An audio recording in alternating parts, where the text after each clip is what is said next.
आदिवासी समाजामध्ये एकता, संघटन आणि सामाजिक बांधिलकीची भावना अधिक दृढ व्हावी, तसेच समाजाच्या विविध प्रश्नांसाठी सर्वांनी एकत्रितपणे पुढे यावे या उद्देशाने जे आदिवासी एकता संघाच्या वतीने हलवेपाडा, कैलासनगर, संभाजीनगर आदी विविध ठिकाणी नामफलकांचे उद्घाटन करण्यात आले।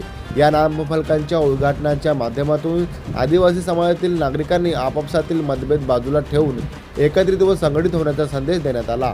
समाजाच्या शैक्षणिक, सामाजिक व आर्थिक प्रगतीसाठी एकजूट होणे गरजेचे असून येणाऱ्या काळात समाजाच्या विकासासाठी विविध उपक्रम राबवण्याचा संकल्प देखील करण्यात आला आहे। या कार्यक्रमाला समाजसेवक संदीपदादा पाटील व अनिलदादा पाटील यांची प्रमुख उपस्थिती होती। हा कार्यक्रम यशस्वी करण्यासाठी विशेष मेहनत घेणारे जयेंद्र वाडे, शाखा प्रमुख शिवाजी मालुसरे, सुभाष गोंड समेत दिलीप वेंडगे, केशव पवार, रवींद्र वेंडगे, रोशन वठे, सुरेश धमाल, आनंदी वाडे, ज्योती गुंड, शोभा गोंड, आदिती वेंडगे, भारती धिंडे समेत इतर आदिवासी एकता संघाचे विविध कार्यकर्ते पदाधिकारी यांनी विशेष अशी मेहनत घेऊन हा संपूर्ण कार्यक्रम यशस्वीरित्या पार पडला। कार्यक्रमाला स्थानिक नागरिक, आदिवासी समाज बांधव व पदाधिकारी मोठ्या संख्येने उपस्थित होते। उत्साहपूर्ण नामफलकाचे उद्घाटन यावेळी करण्यात आले। यावेळी समाजसेवक संदीपदादा पाटील यांनी आपले मनोगत देखील या उद्घाटन प्रसंगी व्यक्त केले आहे।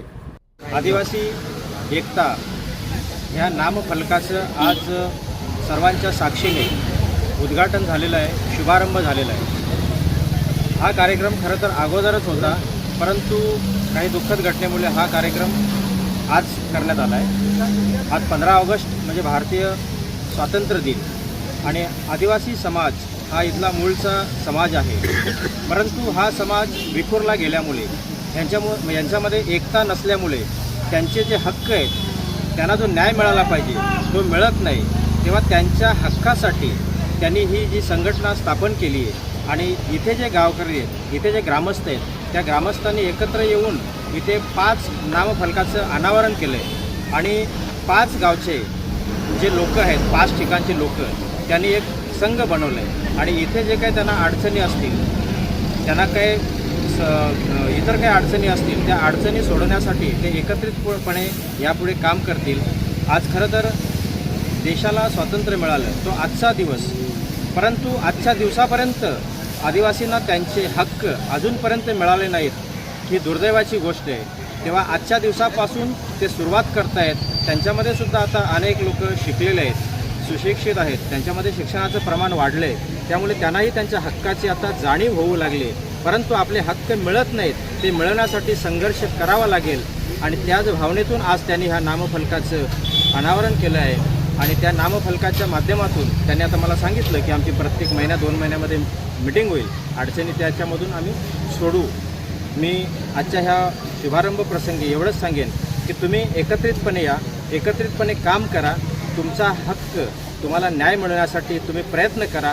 निश्चितपणे आम्ही तुमच्या सोबतच राहू आणि तुम्हाला जिथे जिथे संघर्ष करायची वेळ येईल तिथं मी स्वतः त्यांच्या सोबत राहील, माझा पक्षही त्यांच्या सोबत राहील अशी मी त्यांना ग्वाही देतो। त्यांना आजच्या या दिवसाच्या शुभेच्छा देतो, स्वातंत्र्य दिनाच्या सर्वांना शुभेच्छा देतो आणि मी इथेच थांबतो। जय हिंद, जय महाराष्ट्र। साहेब, काय सांगाल आज या ठिकाणी तुम्ही जी एकता संघाची, आदिवासी एकता संघ स्थापन केलेला, काय उद्देश आहे नेमकं, काय सांगाल?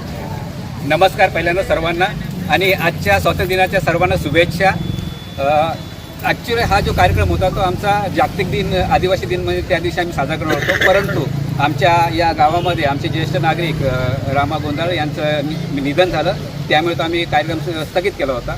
परंतु एक विचार केला की हा जर कार्यक्रम असाच राहिला तर लवकर होणार नाही उद्घाटन, म्हणून आजच्या दिवसाचं आम्ही औचित्य साधून या दिवशी आम्ही या अनावरणाचं उद्घाटन, बोर्डाचं उद्घाटन केलं। त्यासाठी आम्ही आम्हाला सतत जे सहकार्य करतात असे आमचे वलपाडीचे श्री संदीप पाटील साहेब आणि दुसरे पाटील अनिल पाटील साहेब यांना आम्ही आमंत्रण केलं आणि ते त्यांचं वेळ काढून या ठिकाणी आले आणि या नामफलकाचं उद्घाटन झाले, त्यावर त्यांचा मी स्वतःचे आभार आणि धन्यवाद करतो। हे आमचा कार्यक्रम करण्याचा उद्देश हा होता की आमचा हा समाज जो आहे हा विखरलेला समाज होता, तो कधी एक होत नाही, कोणाच्या कधी काय झालं तर तो एकत्र जात नाही।